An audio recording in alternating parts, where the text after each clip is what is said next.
daven very hard, extra hard, to Hashem to rebuild us the Bet HaMikdash. It's an Et Ratzon. It's a time when Hashem is extra close to us and listening to our tefillot. But it's not just tefillah that brings us the Mashiach.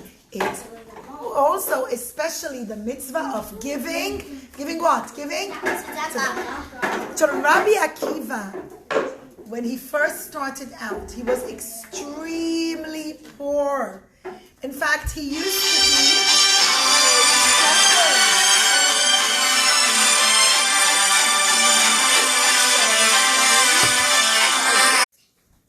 So Rabbi Akiva used to be a shepherd.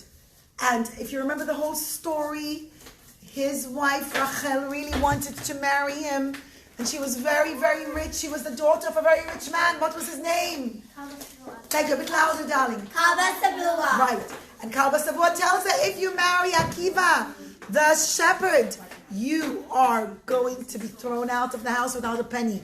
And she still married him because she knew that he would become a great Torah leader and save the Jewish people and teach Torah to all the Jewish people for all generations.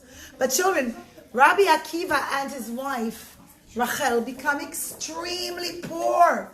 They're so poor that they have to live in the barn with all the different animals.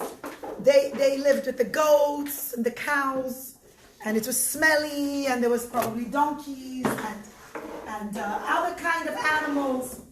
And Rabbi Akiva didn't mind living in a barn with animals. It didn't bother him. It hurt him that this is how his wife Rachel now had to live. But what troubled him so badly was he so wanted to give tzedaka. And every time he'd think about it, and in his heart he was broken. He's like, I'm the poorest Jew in the land of Israel. There's nobody poorer than me. And I don't mind being poor, but I can't do the mitzvah of giving tzedakah. Children, Hashem saw Rabbi Akiva's pain and how badly it hurt him. And so Hashem sent Eliyahu Hanavi. He was dressed up, well, we'll use him actually because he was supposed to be a little younger. It was really Eliyahu Hanavi, the angel. And he comes one night dressed up like a regular person, and he knocks on the door of the barn where Rabbi Akiva and his wife Rachel lived. And Rabbi Akiva opens the door and he sees a poor beggar, but he realizes he doesn't have a scrap of food. He doesn't have a penny. He has nothing to share with the poor beggar. And he tells him, oh, my dear friend, I'm so sorry, but I have absolutely nothing to share with you. And the man peeks in and he looks around. He says, no, I don't need any food or money, but I do see that you have a lot of hay, right? They make a little bed out of hay. He says, my wife, she just gave birth. Now, he didn't really have a wife and he really wasn't married. He was just pretending. But he goes, my wife just gave birth and we just got a little new baby and we need to make a bed. I need to make a bed for my wife and for the little baby. So can you please share some of your straw with me? Now really, children, it wasn't really a person. It was really Eliyahu Hanavi. And Rabbi Akiva gets so happy. He says, of course, wow, Baruch Hashem, I'm able to do a mitzvah of tzedakah. There's somebody who has even less than me and I can share. And he takes as many bundles of straw as he could pick up and he gives it to the poor man, to Eliyahu Hanavi. And Hashem just did that to make Rabbi Akiva feel good. But what's it teaching us, this story? That when you want to do something good, Hashem will find a way to make that happen for you. If, let's say, you want to help another person, you want to give tzedakah, even if you say, oh, I don't have any money, how am I going to give tzedakah? If you feel like you want to do the mitzvah of helping others and giving tzedakah, Hashem will find a way to do that. And we're going to see how Rabbi Akiva's daughter, it's a famous story and you probably know it, but we'll go through it very quickly, gets saved because of the mitzvah of tzedakah or helping another Jew. Rabbi Akiva and Rachel, Baruch Hashem, as I told you, they got married, and over the years they got richer, and not just rich, the most important was that Rabbi Akiva became a great Talmid Chacham with many, many, many students. And he had a wonderful daughter. I'm not sure her name, but we'll call her Rivka. Rabbi Akiva's daughter, Rivka. Okay, we're going to use a princess, because I only have a princess puppet. Wait, but there's one. Oh, there is a color. I need a color. Oh. And Rabbi Akiva's daughter, Rivka, when she was a young girl, Rabbi Akiva saw through Ruach HaKodesh that on the day she gets married, a snake will come and will bite her. And all through her years growing up, Rabbi Akiva felt, oh my goodness, I don't want to make a wedding for her. I don't want to get her married. I'm so worried that a snake will come, that my nevuah, my Ruach HaKodesh that I'm seeing, that a snake will come on the day of her wedding and marry her and bite her, will come true.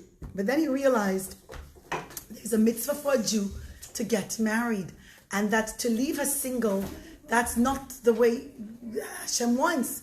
There's a mitzvah, and the greatest mitzvah a person can do is get married and build another Jewish home and have children, and they grow up and they get married and make more Jewish homes. And not just Jews, also non-Jews, everybody.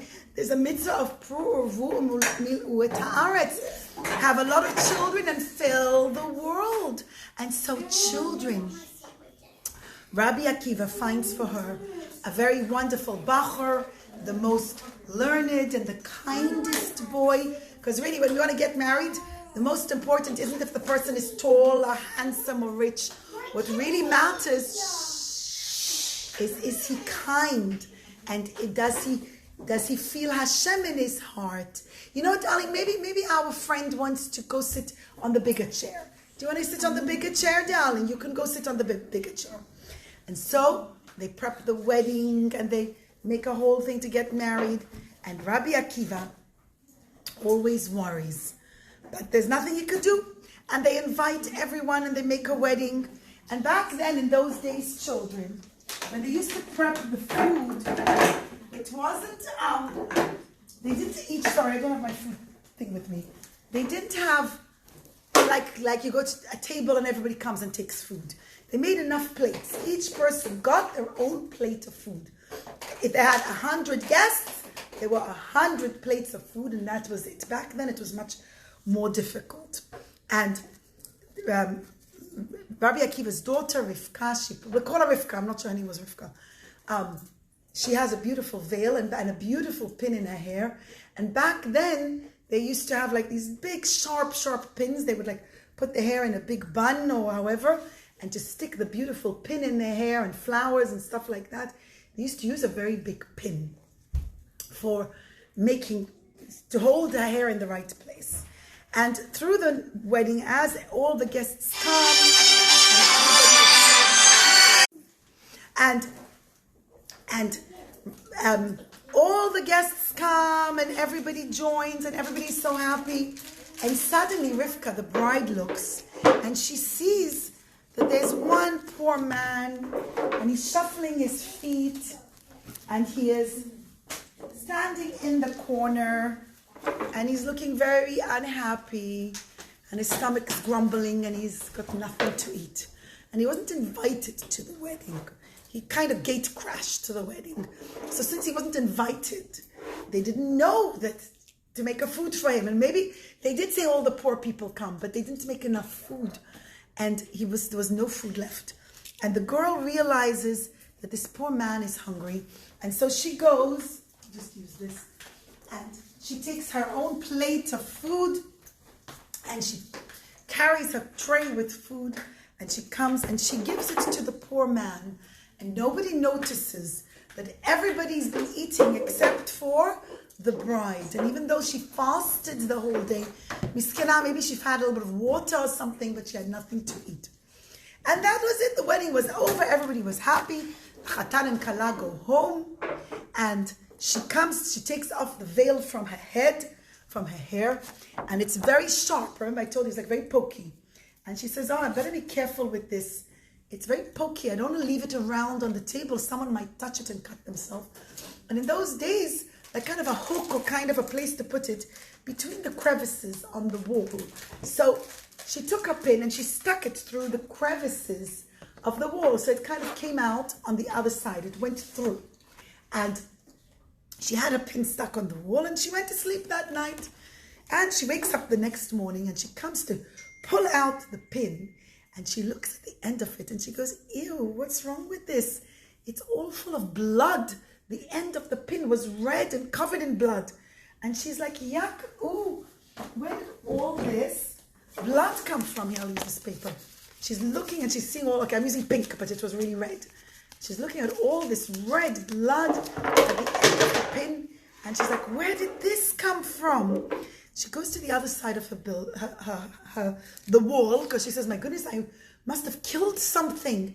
And to her utter horror, she finds that there's a snake that was coming through the crevices in the wall and was coming to crawl into her bedroom. And inadvertently, without meaning to, she killed the snake. She stuck it through the crevice, but it actually went through the head of the snake and killed the snake. And when Rabbi Akiva found out, he says to her, my dear daughter, you must have done a mitzvah. What special mitzvah did you do on the day of your wedding? And she says, Abba, I didn't do anything special. And he says, please think, you must have done something. She says, well, at my wedding, there was a very poor man who had nothing to eat. So I took my plate of food and I gave him my plate with food. And Rabbi Akiva told her, that plate of food, that tzedaka that you did, that you shared your things with somebody else who needed it, that saved your life. We think that our mitzvot are so little, children. We don't realize, oh, I took a few pennies, I gave it to tzedaka. Oh, I took my toy, I shared it with my friend.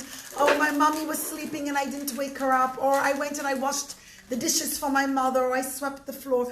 And we think they're very small, but really up in Shamayim, they're very, very big, children. And the Rambam tells us we should look at the world as if it's on a scale, an exact perfect scale. And one good mitzvah will tip the whole scale and bring Mashiach. That every mitzvah we do brings the world lechaf sechut, especially now and during the 3 weeks. And Be'ezrat Hashem, may it bring the merit for the coming of Mashiach Tzidkeinu. Thank you for listening. Thanks, girls.